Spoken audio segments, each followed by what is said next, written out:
Subscribe करें madam sharing channel को और बेल आइकन को भी ऑल पे सेट कर दें ताकि आने वाले वीडियो का नोटिफिकेशन आपको टाइम टू टाइम मिलता रहे। हेलो माय डियर स्टूडेंट्स, आज करेंगे हम क्लास 7 की विज्ञान की वर्कशीट नंबर 21। यहाँ पे आप अपना नाम लिख देंगे, यहाँ पे आप अपनी टीचर का, ठीक है बच्चों। और यहाँ आज हमें डेट क्या है, 11। आज का हमारा टॉपिक क्या है बच्चों, मानव में पाचन, ठीक है। तो बच्चों यहाँ पे हमें मानव पाचन तंत्र का चित्र दिया गया है, ये वाला, ठीक है।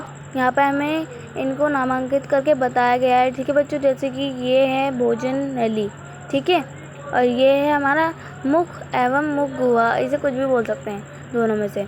और ये है बच्चों हमारी जीभ, ये है यकृत बच्चों, आमाशय, बृहदांत्र, ठीक है बच्चों, आमाशय, क्षुद्रांत, ठीक है, पित्ताशय, ये सब हमारे मानव पाचन तंत्र के पार्ट्स हैं बच्चों, ठीक है। एक एक करके हम अब इन्हें पढ़ेंगे। जैसे सबसे पहले पढ़ेंगे हम भोजन नली को, का भी भोजन नली, इस नली को हम ग्रासिका भी कहते हैं बच्चों, ठीक है। तो पढ़ेंगे इसके बारे में पढ़ेंगे। निगला हुआ भोजन ग्रास नली ग्रासिका में जाता है। ग्रासिका की भित्ति के संकुचन से भोजन नीचे की ओर सरकता जाता है, ठीक है बच्चों। तो अब हम पढ़ेंगे मुख गुहा के बारे में, ठीक है। भोजन का ग्रहण मुख द्वारा होता है। आहार को शरीर के अंदर लेने की क्रिया अंत ग्रहण कहलाती है, ठीक है बच्चों। तो बच्चों अब हम पढ़ेंगे यकृत के बारे में, ठीक है। यकृत शरीर की सबसे बड़ी ग्रंथि है। यह पित्त रस स्रावित करती है जो एक थैली से संग्रहित होता रहता है। इसे पित्ताशय कहते हैं। पित्त रस वसा के पाचन में महत्वपूर्ण भूमिका निभाता है, ठीक है बच्चों। तो अब हम पढ़ेंगे बच्चों अग्नाशय के बारे में, ठीक है। अग्नाशय के बारे में पढ़ेंगे। अग्नाशय एक बड़ी ग्रंथि है जो आमाशय के ठीक नीचे स्थित होती है। अग्नाशय रस कार्बोहाइड्रेट एवं प्रोटीन पर क्रिया करता है तथा इनको उनके सरल रूप में परिवर्तित कर देता है, ठीक है बच्चों। जैसे कार्बोहाइड्रेट को सरल शर्करा जैसे कि ग्लूकोज में, ठीक है, और वसा को वसा अम्ल एवं ग्लूकोज में, ठीक है बच्चों, और प्रोटीन को अमीनो अम्ल में बदल देता है, ठीक है। अब हम पढ़ेंगे क्षुद्रांत के बारे में बच्चों। क्षुद्रांत अत्यधिक कुंडलित होती है बच्चों, लगभग 7.5 मीटर लंबी होती है।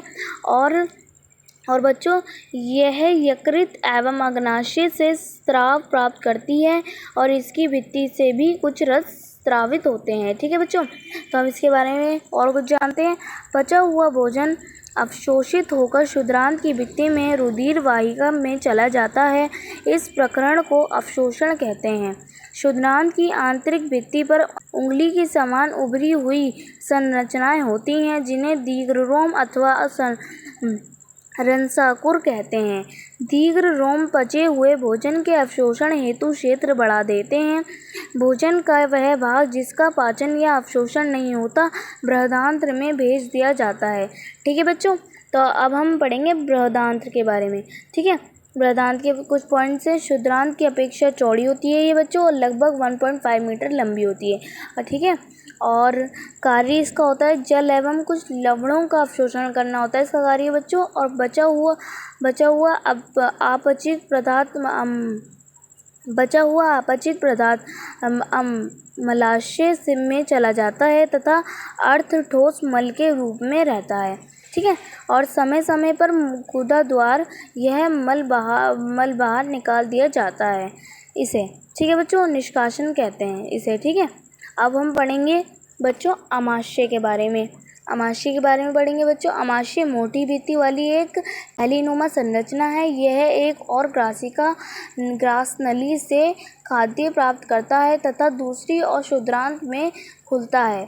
आमाशय का आंतरिक अस्तर सतह स्रावित करता है, ठीक है बच्चों। तो इसके 3 पॉइंट्स हैं बच्चों। पहला है संश्लेषण और पाचक रस, हाइड्रोक्लोरिक अम्ल, ठीक है। अब हम इन तीनों के बारे में पढ़ेंगे बच्चों। तो सबसे पहले संश्लेषण के बारे में। आमाशय के आंतरिक स्तरों को सुरक्षा प्रदान करता है बच्चों।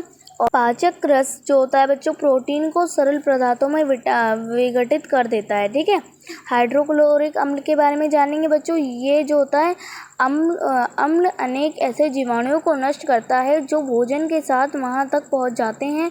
साथ ही यह माध्यम को अम्लीय बनाता है जिससे पाचक रसों को क्रिया करने में सहायता मिलती है। ठीक है बच्चों, तो अब हमने इन सब चीज़ों के बारे में पढ़ लिया है। अब हम आते हैं नीचे क्वेश्चन पे बच्चों। तो हम अब अपने क्वेश्चंस कुछ हमें दिए हुए हैं, अब हम इन्हें हल करेंगे। ठीक है,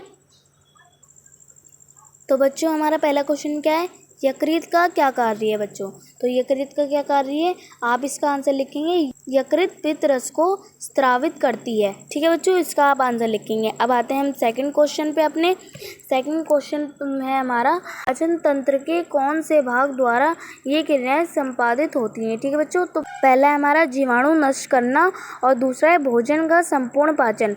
तो ये जो है हमारा जीवाणु नष्ट करना बच्चों, ये कौन कार्य करता है, आमाशय द्वारा होता है ये कार्य।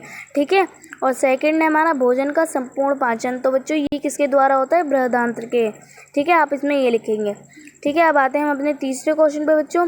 तीसरा है हमारा दीर्घरोम अथवा रंसाकुर किन्हें कहते हैं।